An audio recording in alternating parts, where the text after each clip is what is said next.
AITA for telling my sister she's not allowed to bring her homemade food to Thanksgiving because her cooking is ruining the meal. Posted on r/BestOfRedditorUpdates. Plus 3 updates every year. Our family does a big Thanksgiving dinner, and we all typically bring a dish or two. My sister, who's a lovely person in every other way, insists on cooking something homemade every time. The issue? She's not a great cook. And I don't mean just not great, I mean she has somehow managed to turn classic dishes into borderline inedible creations. For context, last Thanksgiving, she showed up with her special recipe stuffing that was over-seasoned with random spices like cinnamon and cardamom. It was dry, and the flavors were confusing and totally off for stuffing. Only one person took a small bite, and the rest went untouched. Another year, she brought a green bean casserole that had some kind of strange, chewy texture. She later admitted she used coconut milk and almond flour to experiment. No one wanted seconds of that either. This year, I'm hosting Thanksgiving. Since I'm responsible for putting it all together, I wanted to keep the menu consistent so that people could actually enjoy a cohesive meal. I thought I'd avoid drama by asking her to bring non-food items instead, like wine, soda, or even some flowers. I explained to her, very kindly, I thought, that I just wanted to make things easy and streamlined, and I'd handle the main dishes. But she didn't take it well. She got offended and told me I was being controlling and shutting her out of the family gathering. She then accused me of making her feel inadequate and said that Thanksgiving is about everyone contributing, not me deciding what's acceptable. I told her that everyone appreciates her effort, but that she could contribute in other ways and still be part of it. She doubled down and said she's bringing her famous green bean casserole whether I like it or not. Now, my mom and a couple of other family members have chimed in, saying I should just let her bring whatever she wants because it's Thanksgiving and it's the thought that counts. They're acting like I'm committing some huge offense by wanting the food to be enjoyable for everyone and not have random experimental dishes that no one will eat. But I feel like I'm just trying to keep the meal enjoyable and, frankly, edible. I don't think it's wrong to want guests to actually enjoy the food, especially since I'm putting in a lot of effort to host. Am I really being unreasonable here? AITA? Relevant comments. Commenter 1. YTA, it's one dish that everybody knows is bad and won't eat. Why is it a big deal? OP's response. I get where you're coming from, but it's not just one dish. It's every year, and every year she brings multiple dishes with strange combinations that no one eats. And it ends up feeling awkward because she keeps pushing people to try her food, and you're stuck pretending it's not that bad or trying to avoid it altogether. It also feels like a waste of time, effort, and money, especially since it's supposed to be a big family meal where we enjoy the food together. I just want people to actually look forward to the meal, not feel obligated to pretend they're enjoying her experiments. I didn't think it'd be a big deal to ask her to bring something else. It's not like I'm uninviting her. But maybe I could have handled it differently? Commenter 2. I'm just super curious what other things she's made. If you're willing to expand on a few more. I want to know how bad we're talking here. OP's response. Oh, buckle up, because there's a list. Here are some highlights from past family gatherings. Thanksgiving 2019, she made a spicy cranberry sauce that had whole chunks of jalapeno in it. She insisted it was elevating the flavor profile, but it ended up making people's mouths burn while eating turkey. We tried to pair it with other stuff on the plate, but it was a no-go. 2. Christmas 2020, she brought a fusion mac and cheese with wasabi and horseradish mixed in. Let's just say it was a very unexpected flavor to experience in a traditionally creamy, comforting dish. There were some coughs and watery eyes at the table that night. 3. Easter 2021, she made a carrot salad that had shredded carrots, raisins, and sardines. She claimed it was based on some Mediterranean recipe, but I'm pretty sure no Mediterranean grandma would approve. 4. Last Thanksgiving, this was the infamous cinnamon cardamom stuffing. She wanted it to be warm and aromatic, but it ended up tasting like a holiday candle. The texture was also super dry, and even though she noticed no one was touching it, she blamed it on us not appreciating new flavors. 5. Family barbecue this past summer, she did a barbecue tofu thing that had an odd vinegar peanut butter sauce. I don't know what cuisine inspired that, but it didn't belong anywhere near a grill. People tried to be polite, but most of it ended up going home with her. So, yeah, this isn't just me being picky. She's made some real adventures out of classic dishes, and I'm genuinely nervous for what she's planning with this whole Thanksgiving trio experience. Commenter 3. Let her bring it. Maybe she's been practicing and it's good. If not, maybe she'll get the hint. OP's response. I see what you're saying, but honestly, she's been practicing 4 years, and it hasn't improved. If anything, she's getting more experimental and doubling down on weird flavors and substitutions. And I don't think she'll take the hint. She's pretty proud of her cooking and genuinely seems to think we're just not appreciating her creativity. If I thought it would lead to her realizing it's not working, I'd let it go. But instead, she just gets upset if people don't eat it, and it becomes this whole thing.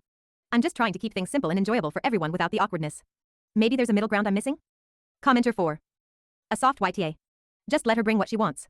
It's not hurting you, you don't have to eat it. It might even be fun to pretend it's the best thing ever and throw some away when she isn't looking, to make her feel good. It could be part of the traditional holiday experience. OP's response. I get that, and maybe I am overthinking it. It just feels like a small battle I'd rather not have every year, especially when I'm hosting and trying to make sure everyone genuinely enjoys the meal. I mean, I can definitely go with the smile and nod approach for the sake of family peace, but it does feel a little exhausting to pretend every time. I guess I just don't want to encourage her thinking that everyone actually loves it, especially when it's clearly not working. But you're right, it's just food, and maybe I should focus more on making her feel included than on the menu being perfect. I'll try to keep this in mind and relax about it. Update on the same post. Alright, well, things have escalated fast. Thanks to everyone who offered advice, I tried to compromise, but it's already turning into a whole thing, and Thanksgiving is still a few weeks away. After our last conversation, my sister was being pretty cagey about what she planned to make, so I reached out to my mom, hoping she could help smooth things over. Instead, she got defensive, saying I'm overthinking and that it's just one dish. I told her I wasn't sure it was just one dish anymore, especially after hearing about my sister's grocery haul, including canned oysters and edible glitter. Then my mom let slip that my sister has been hard at work on some creative menu she's planning as her Thanksgiving surprise. Apparently, she's been telling the family group chat, which I wasn't included in, by the way, that I'm being controlling and that she wants to expand everyone's palate with something truly unique. To top it off, my cousin sent me a screenshot from the group chat where my sister said she's bringing not 1 but 3 dishes to Thanksgiving now. She's calling them her Thanksgiving trio experience, complete with their own place settings and little menu cards she's designing. I'm officially panicking because I have no idea what she's planning to serve, and from what I've heard, it's not remotely traditional. At this point, half the family thinks I'm overreacting, while the other half is texting me with things like, is she really bringing glittered sweet potatoes? I feel stuck. If I try to control it anymore, I'm the bad guy, but if I don't, Thanksgiving might turn into a tasting event for my sister's avant-garde cooking. So yeah, Thanksgiving is weeks away, and it's already become a family spectacle. I don't know whether to brace myself or just preemptively order pizza. Relevant comments. OP's response to a commenter saying to let the sister take charge for the meal. Haha, I have to admit, that idea is very tempting. Letting her take the spotlight with her Thanksgiving trio experience while I sit back and sip on a glass of wine sounds like one way to make a memorable holiday, especially if everyone gets to see exactly what I was trying to save them from. It would be kind of poetic to just lean into the chaos and let her creations be the star of the show, for better or worse. I have a feeling it would definitely be a Thanksgiving to remember, even if I'd have to brace myself for the family reactions. It's like a mix of malicious compliance and hands-off hosting, and I kind of love the idea of just throwing in some edible arrangements, a ton of drinks, and calling it a day. And yeah, if it all goes sideways, I'll have plenty of remember that one Thanksgiving stories to pull out in the future. Thanks for the laugh and the wild suggestion. This might just be a holiday fantasy, but it's definitely a fun one to think about. Commenter 1's response. Honestly, I think you should just let her do this. It can be a new family tradition. Your sister brings something weird and inedible. You all ignore it and poke fun at her terrible cooking later. Is this really something you want to create drama over? OP's response. You're right, maybe I've been looking at this all wrong. Letting her bring her unique dishes could actually become a funny little tradition if we let it. I mean, every family has its quirks, and maybe this is just one of ours.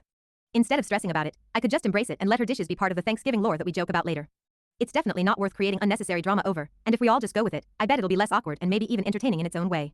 Thanks for the reminder to just roll with it and not take it so seriously. Update. Alright, so Thanksgiving is now just a little over 2 weeks away, and somehow, things have escalated even further than I thought possible. I thought maybe my sister's Thanksgiving trio experience would be the peak of the drama. Well, turns out I was wrong. Since the last update, my sister has become fully committed to making her dishes the main attraction. She's been dropping hints in the family group chat, which I'm still not included in, but shout out to my cousin for the screenshots, about how this Thanksgiving will be one to remember and calling it her Thanksgiving debut. She's apparently been referring to herself as the Thanksgiving head chef and has hinted that she's bringing some kind of culinary surprise centerpiece that will transform the whole experience. From what I can piece together, she's planning a main statement dish in addition to her original 3 side dishes. I'm picturing something equally bizarre but on a much larger scale, and honestly, I'm terrified. If her green bean casserole was already pushing it, I can't even imagine what she thinks is worthy of being the centerpiece. Then, to make things even weirder, my mom texted me privately and suggested that I step back this year and let my sister shine since she's so excited about her contributions. My mom thinks if we just give her this moment, it'll make her happy and she'll get it out of her system. She even hinted that maybe I should focus on decorations and drinks instead of the main dishes, which feels like an attempt to turn hosting over to my sister without actually saying it. So now, I'm left with a choice: go along with my mom's plan and let my sister essentially hijack Thanksgiving, or keep pushing back and risk a family showdown. I just wanted a nice Thanksgiving with dishes everyone would enjoy, but it seems like I'm either about to hand over the whole meal to her, or prepare for some serious drama.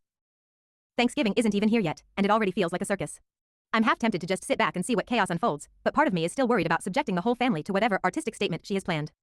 Relevant comments. Commenter 1. I cannot figure out why you still haven't cancelled hosting. If she wants to take over, let her do so in her own space. Why would you go through all those trouble to host your family when your sister is actively planning sabotage? I would have already bowed out. OP's response. Honestly, I'm starting to feel the same way. At first, I thought I could manage the situation by setting boundaries, but it's pretty clear my sister is determined to turn Thanksgiving into her personal stage, no matter what I do. At this point, it's not even about the food, it's about the sheer amount of effort I'm putting in just to have it overshadowed by her artistic vision. Bowing out does sound tempting, and I'm seriously considering it.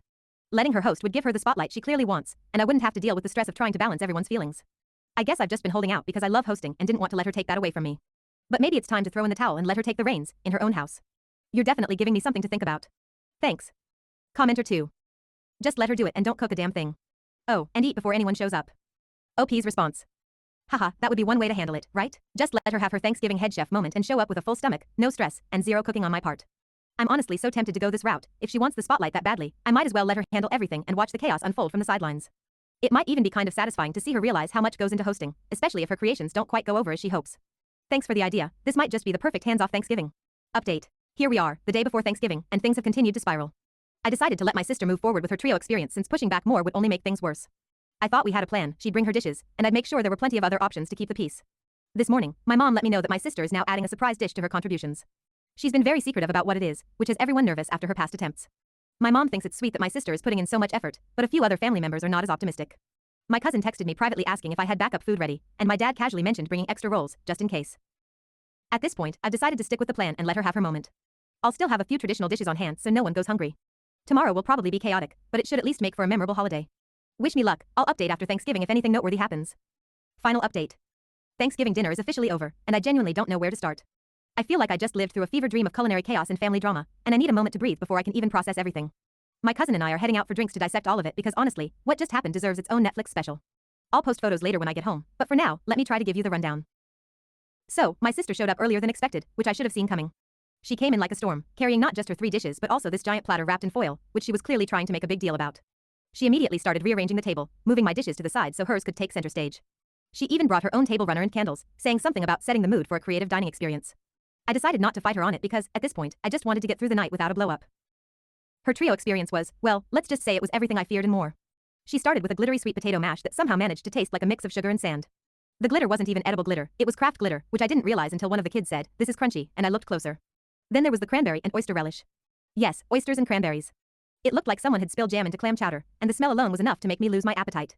Finally, she brought a pumpkin curry casserole that had raisins in it for some reason and this weird fishy smell that clung to the air for way too long. But the piece de resistance was her surprise centerpiece dish, which turned out to be a turkey gelatin mold. Yes, she took ground turkey, mixed it with some kind of broth and seasonings, and turned it into a wobbly, translucent mold shaped like a turkey. She even garnished it with parsley and cherry tomatoes to make it festive. I wish I were kidding. The entire table went silent when she unveiled it, except for my cousin, who immediately started coughing to cover up what I'm pretty sure was a laugh. Things hit their peak when my mom, who has been defending her this entire time, took one bite of the gelatin mold and just froze.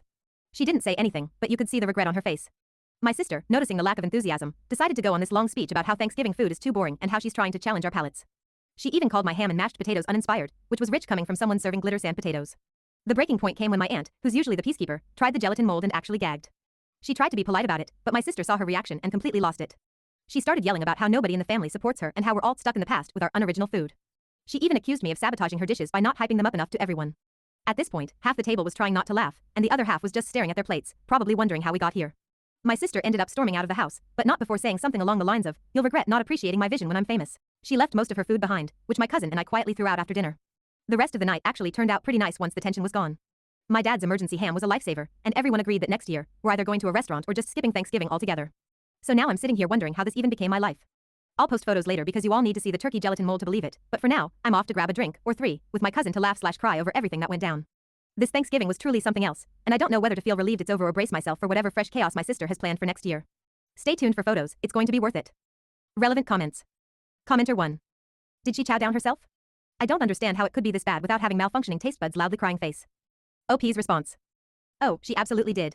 She was proudly serving herself generous portions of everything she made and going on about how much she loves bold flavors. Watching her genuinely enjoy the turkey gelatin mold while the rest of us struggled to keep a straight face was something else. At this point, I'm starting to think her taste buds really are on another planet. Stay tuned for the photos, it'll all make sense when you see them. Commenter 2.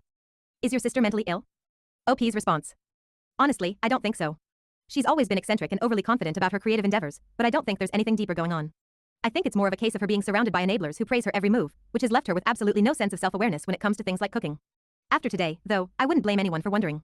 Watching her proudly present the turkey gelatin mold like it was a work of art really made me question how she doesn't see what everyone else sees. Hopefully, this Thanksgiving was enough of a reality check to make her rethink things, but knowing her, she'll probably double down next year. This year.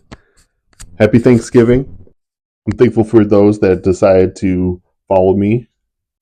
Hope you're surrounded by family, friends, and good food this year. I myself made some peanut butter fudge and some creme brulee.